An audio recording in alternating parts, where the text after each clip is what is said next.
Hello, good evening. I'm Kubrali. You're watching Awaz News. I'll be taking you to top stories across Canada today. Niagara Regional Police say they are searching for a 27-year-old suspect in connection with a weapons incident that has prompted a massive police response in Port Colborne, Ontario.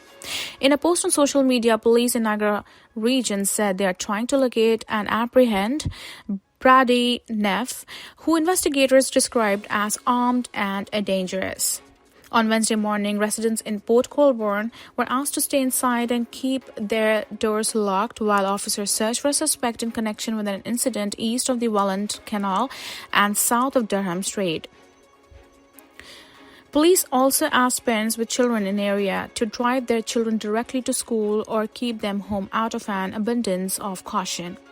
Multiple schools, including Dewitt Carter Public School, Lakeshore Catholic High School, École St. Joseph, and St. Therese Catholic Elementary School, were put on hold and secure position amid the investigation Wednesday morning. Officers said the investigation is still ongoing and it is too early to provide more details of the incident that led to the police response. More information will be provided when details are confirmed, police said. Farmers across Ontario are reporting a surge in thefts this year, costing some tens of thousands of dollars in lost revenue. The trend appears to have hit Pick Your Own farms the hardest, where customers have unsupervised access to products. Theft is costing the farm up to $20,000 this year alone, according to the farmer. She described one particularly large bust where a customer had tried to hide upwards of 150 pounds of apples in their trunk. The farm, located in Bowmanville, has since introduced new security measures in response. They include restrictions on access, rolling out staff and observe customers as they pick, and prohibiting strollers for anyone without children. Other farms say they are seeing the same thing. The thefts are not limited to Pick Your Own farms. Besley Country Market, which operates a self-serve produce stand in Shelbourne, Ontario, had to temporarily close after reporting that a customer had pried open its cash box. Over the past few weeks, we have experienced an increasing number of thefts during and honor system days, reads a post on its Instagram page. Someone pried open our cash box, taking everything inside while leaving a pile of cigarette ashes for us to clean up. Some farmers say if the trend continues, they will be forced to consider closing Pick Your Own services for good. This farm has operated since 1967, but I am no longer interested in dealing with the general public when it comes to selling my produce, Lanau wrote. Ontario Premier Doug Ford is calling on U.S. Ambassador to Canada Pete Hoekstra to apologize following an expletive-ridden exchange he reportedly aimed at the province's trade representative. Two sources in the Ontario government told Awaz News that Hoekstra lashed out at David Peterson, Ontario's trade representative, at an event in Ottawa on Monday. The sources said the tirade included insults and foul language over an Ontario anti-tariff ad that targeted U.S. audiences.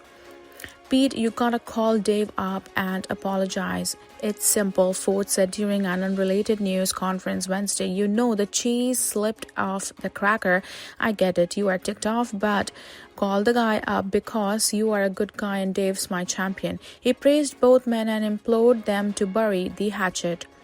Pressed further about the situation, he called the behavior unacceptable and unbecoming of an ambassador and said Hoekstra is welcome to call me up, shout and scream me at. I can go with the best of them. He noted the two have a friendly relationship and even have a bet going on World Series.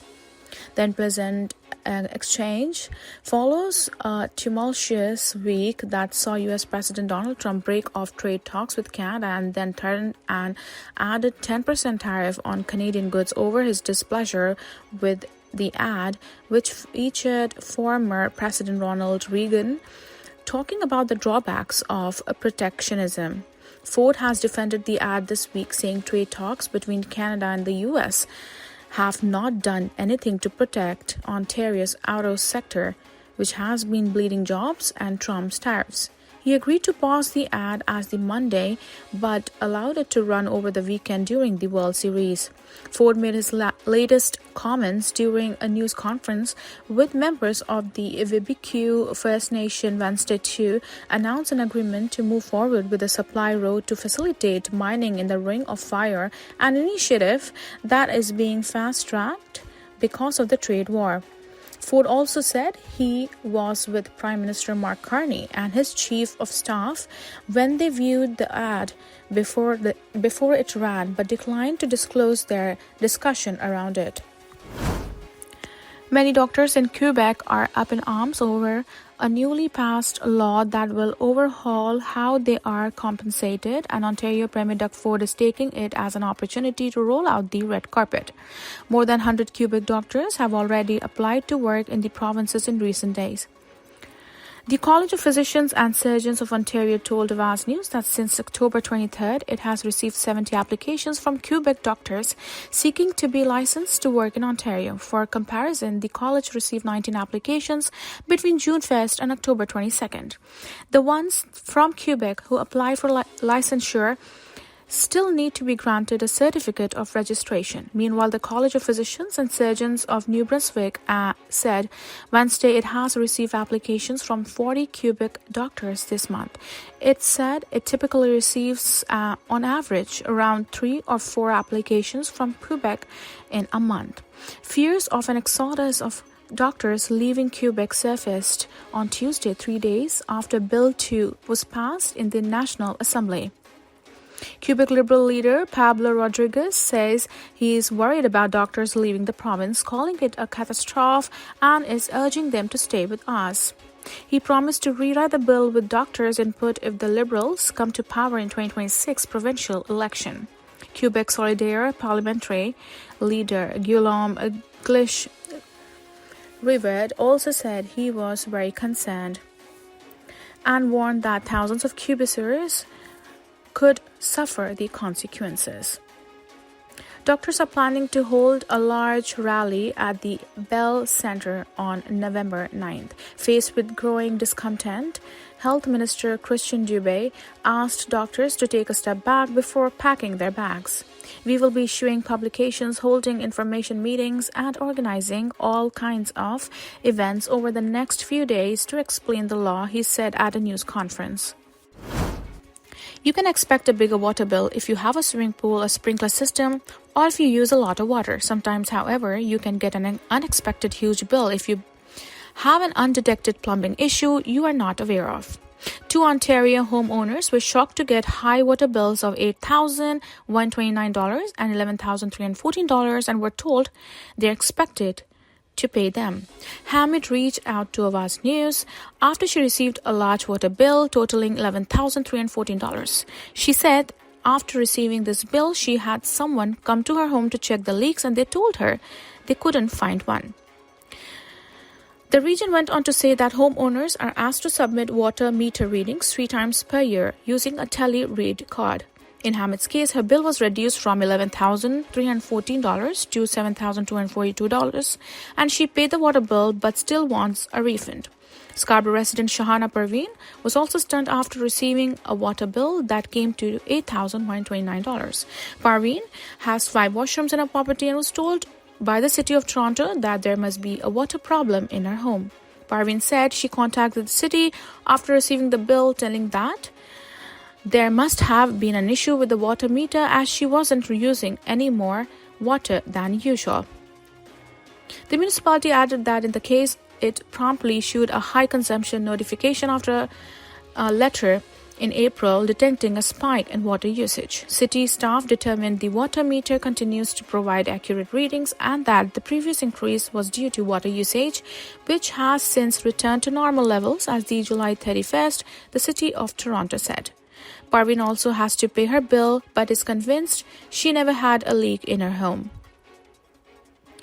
Most water departments do have an appeals process if you get a large bill. A utility may also offer to reduce it or set up a payment plan. However, if you don't pay it, it will go on your property taxes and you will also have to pay interest. It's also advisable to listen for running water in underused bathrooms or to use food dye to check toilets for leaks. The Toronto Blue Jays leveled out their World Series against the Los Angeles Dodgers, bringing a treat to Torontonians this Halloween. The Blue Jays' 6-2 win over the Dodgers on Tuesday night means there will be at least 2 more games in World Series, Game 5 at Dodger Stadium tonight and Game 6 at Rogers Center on Friday night. Even if the World Series moves into a Game 7, the winning team will be awarded the Commissioner's Trophy in Toronto. It has been 32 years since Toronto last won the World Series, and there's a chance they could win on Halloween night. The Bank of Canada has cut rates for the second consecutive time, bringing the overnight rate to 2.25%. Policymakers say the decision to lower the rate, as expected by private sector economists, was taken due to ongoing weakness in the economy combined with projections that inflation will remain close to its 2% target. Speaking in Ottawa today, the governor of the Bank of Canada said rate cuts of combined 100 basis points since January are meant to help the economy through what he describes as a period of adjustment. Governor Tiff Macklem says U.S. tariffs and trade uncertainty have weakened the Canadian economy while also adding costs to many businesses and putting upward pressure on inflation. The weakness we are seeing in the Canadian economy is more than a cyclical downturn, Macklem said. It is also a structural transition. The bank's latest decision comes during the time of trade turbulence. Over the weekend, U.S. President Donald Trump announced he was putting an additional 10% tariff on Canada. The move delivered another blow to Canadian businesses, whose optimism for a trade deal between Canada and the U.S. was heard after Trump terminated trade talks with Canada over Ontario's anti-tariff advertisement. Macklem suggests a pause could be next if the economy charts along the central bank's latest projections for the Canadian economy. However, he does admit the bank has to be humble in its forecast given the high level on unpredictability. The central bank's overnight rate now sits at what policymakers estimate to be the lower band of its neutral rate.